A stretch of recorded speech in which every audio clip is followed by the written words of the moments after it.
হায়াত মৌতের মালিক আল্লাহ, ন্যূনতম সিকিউরিটি নিয়ে চলাও হলো সুন্নাহ।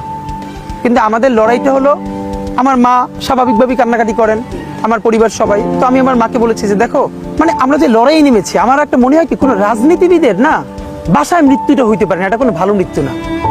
যিনি রাজনীতি করেন, যিনি লড়াই করেন, যিনি বিপ্লবী, যিনি সংগ্রামী, তার মৃত্যুটা হবে একটা সংগ্রামের মধ্য দিয়ে, একটা রাজপথে, একটা গ্লোরির মৃত্যু।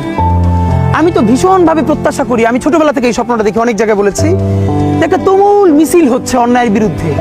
সেই মিছিলের সামনে আমি আছি, কোনো একটা বুলেট এসে আমার বুকটা হয়তো বিদ্ধ করে দিয়েছে, এবং সেই মিছিলে আমি হাসতে হাসতে আমি শহীদ হয়ে গেছি। এবং সবাই যখন মৃত্যুটাকে ভীষণ ভয় পায়, আমি তখন হাসতে হাসতে আল্লাহর কাছে ভীষণ সন্তুষ্টি নিয়ে পৌঁছতে চাই যে আমি একটা ন্যূনতম ওই জীবনটা লিড করতে পারলাম, যে আমি একটা ইনসাফের হাসি নিয়ে আমি আমার আল্লাহর কাছে পৌঁছতে চাই। সুতরাং আগামী 50 বছর বাঁচলাম, কোনো ইম্প্যাক্ট তৈরি হলো না আমার দিয়ে, দেশের জন্য, রাষ্ট্রের জন্য, উম্মার জন্য, জাতির জন্য। কিন্তু আমি ধরেন 5 বছর বাঁচলাম, সেটার মধ্য দিয়ে যদি আগামী 50 বছরের ইম্প্যাক্ট তৈরি হয়, তাহলে অনেকদিন বেঁচে থাকায় কি সাফল্যের বলেন?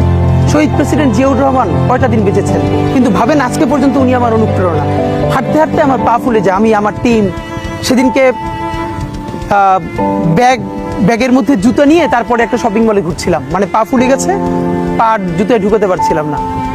তো জিয়াউর রহমানের একটা ওনার গল্প মনে পড়ছিল, যিনি মাইলকে মাইল যখন হাঁটতেন, ওনার সাথে স্টাফদের পা ফুলে যেত, কিন্তু ওনার তো আর্মি ট্রেনিং আছে।